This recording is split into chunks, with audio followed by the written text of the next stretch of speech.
નમસ્કાર ખેડૂત મિત્રો, હું છું વનરાજ ને આપ જોઈ રહ્યા છો Indian farmer Gujarati. Indian farmer Gujarati YouTube ચેનલમાં જે પ્રગતિશીલ ખેડૂત છે, જે કઈ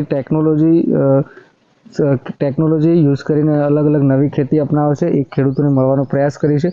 પણ ખાસ વાત કરીએ કે એક એવા જ પ્રગતિશીલ ખેડૂતને આપણે મુલાકાતે આવે છે, તો ખાસ કરીને એમના વિશે મોટેથી બધું સાંભળીશું, કેવા પ્રકારની ખેતી છે અને કેવી તૈયારી છે, અને ખાસ કરીને કેવું ઉત્પાદન મેળવે છે. તો ખાસ આપણે અત્યારે છે ચોળીનું એક ફાર્મ છે.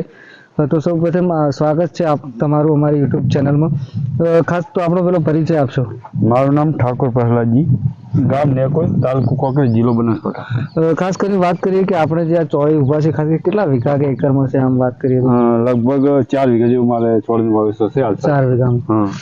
બીજું કહેવાય કે 4 વીઘાની અંદર કેટલો ખર્ચની વાત કરીએ, અંદાજે શરૂઆતથી જે ખર્ચ કેટલો થાય, શરૂઆતથી લઈને તમામ પ્રકારનો ખર્ચ લગભગ આજ દિન સુધી લગભગ 1.5 લાખ જેવો થઈ જાય. બરાબર. અને હજી પણ જો આ હવામાન ચેન્જ ગરમી નહીં આવે ત્યાં સુધી તો લગભગ ખર્ચો વધી જ જાય એવું લાગે છે. બરાબર. બીજી વાત ખાસ કરીએ કે ચોળી એટલે હાલનો જે સમય છે અત્યારનો, ચોળીનું બજારમાં મતલબ આવક જે છે એ સારી કહેવાય, જે ટાઈમ પિરિયડ છે. તો ખાસ આપણે અત્યારે જે ઊભા છે ચોળીનું મતલબ વીણ ચાલુ થવાની પૂરેપૂરી તૈયાર જ છે. તો વીણ મતલબ શરૂઆત હવે કરવાના છો કદાચ. પણ કહેવાય કે આ જે ચોળી અત્યારે ઊભા છે, કયા સમયે આપણે વાવેતર કરી દઉં? ખાસ વાત લગભગ આ પહેલા મહિનાની આજુબાજુ, તારીખ યાદ નથી. બરાબર. પણ પહેલા મહિનાની આજુબાજુ થોડી ગરમી હતી એટલે વાવેતર કર્યું. પછી ઠંડીના લીધે થોડો લેટ પડી ગયો, પણ આ તો સાલ ઠંડી કારણે ખૂબ લેટ પડી ગયો. મતલબ કેટલા દિવસ અંદાજ થયા છે? લગભગ 70 દિવસ થયા છે. બીજી વાત કરીએ કે શરૂઆતથી આમાં કોઈ દવા રોગ આવતા હશે, કેવા પ્રકારની દવાનો છંટકાવ છે અત્યારે ઊભા, એમાં કોઈ રોગ આવ્યો તો ખરા? રોગ તો ઘણા, મચ્છી આવે છે, થ્રીપ્સ આવે છે, બરાબર, ઈયળો પડે છે. એટલે હવામાન જેવો રોગ આવી જાય, કાતરા પડે. બરાબર. ખાસ ખેડૂતોને એ પણ ચિંતા હોય છે કે આજે થ્રીપ્સ કીધી, મોલો, મચ્છી, ખાસ કરીને આપ જે દવા મતલબ વાપરો છો, કઈ કઈ દવા યુઝ કરો છો? કેમ કે અમુક ખેડૂત મિત્રોને એવું છે કે આનાથી દવાનો એનો ઉપયોગ કરવાથી રિઝલ્ટ નથી મળતું, એમ તો આપના સલાહથી કઈ દવા યુઝ કરવી જોઈએ, કઈ કંપની અને શું નામ છે? કંપની તો બધી સારી, પણ જો ખેડૂતની માહિતી હોય તો બધી કંપની સારી જ છે. બરાબર. પણ ખેડૂતની પૂરેપૂરી માહિતી હોવી જોઈએ. બરાબર. આપ કઈ યુઝ કરો છો? ખાસ વાત કરીએ કે થ્રીપ્સ થાય રોગમાં કઈ દવા સારી કહેવાય, એમ આપને રિઝલ્ટ મળતું હોય? હું તો તેજલ વાપરું છું. તેજલ, બાયો 303 વાપરું છું થ્રીપ્સ માટે. બરાબર. પછી ફંગીસાઇડ વાપરવી પડે. એ કઈ વાપરો છો? એમ જે M45 ગોતે જ. M45. તો આમાં બીજું ખાસ વાત કરીએ કે બીજો કોઈ પ્રકારનો રોગ આવે છે ખરો? કાતરા પડે, પણ કાતરામાં તો કોઈ દવા જ કાબુ નથી આવતી. બરાબર. બીજું કહેવાય કે આ જે મલ્ચિંગ છે એ મતલબ એના વચ્ચે જગ્યા છે, ખાસ કરીને કેટલી રાખ, કેમ કે જે વધારે આવક ચાલુ થઈ જાય વીણ, તો આમાં ચાલવાની પણ તકલીફ અમુક ટાઈમ પડે છે, એમાં ખાસ કેટલો ગાળો રાખવો જોઈએ પાછળથી તકલીફ ના થાય? ગઈ સાલ 3 ફૂટની જગ્યા હતી. બરાબર. એટલે એડવાન્સ જગ્યા હતી. આ સાલ થોડી જગ્યામાં વધારો કર્યો, લગભગ 4-4.5 ફૂટની જગ્યા કરી નાખી. બરાબર. બીજું કહેવાય કે ખાસ 4 વીઘાની અંદાજે વાત કરીએ તો ઉત્પાદન કેટલું થશે આમ? હવે આમાં તો જો ભાવ કરે કોઈ ના કરે. બરાબર.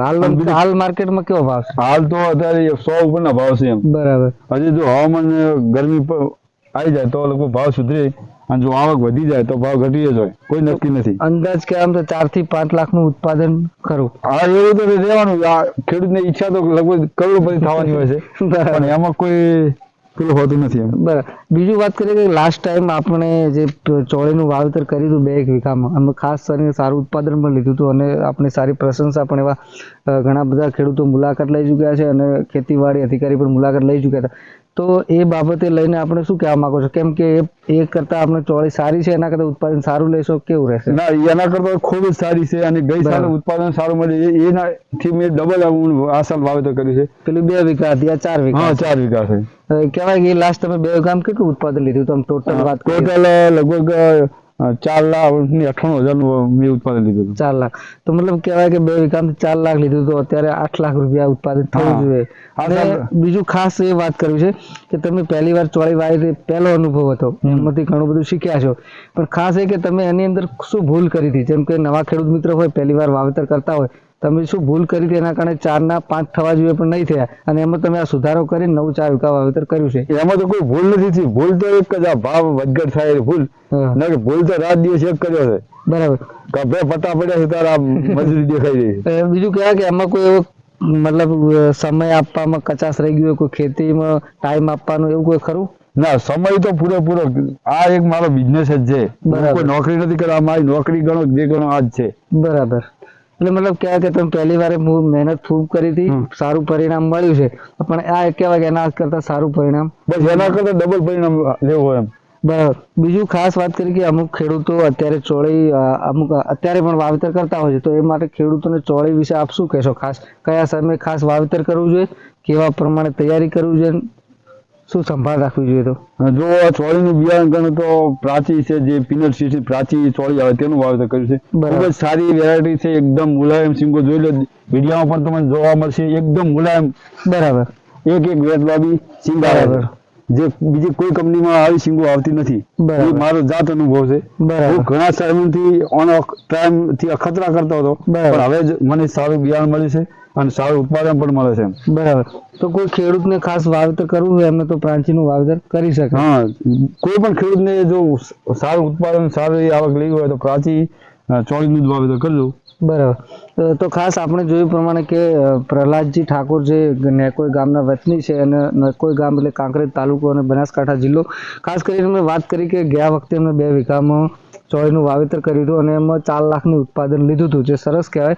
અને એમને કીધું કે તનતોડ મહેનત કરી છે, રાત દિવસ એક કરી અને આ સરસ મજાનું આપણે જે ફાર્મ લીલું દેખાઈ રહ્યું છે એનું કારણ એક જ છે કે તનતોડ મહેનત છે, રાત દિવસ એક કર્યો પછી ઉત્પાદન લીધું હતું. અને આ વખતે એ આના કરતાં પણ ડબલ ઉત્પાદન લેશે.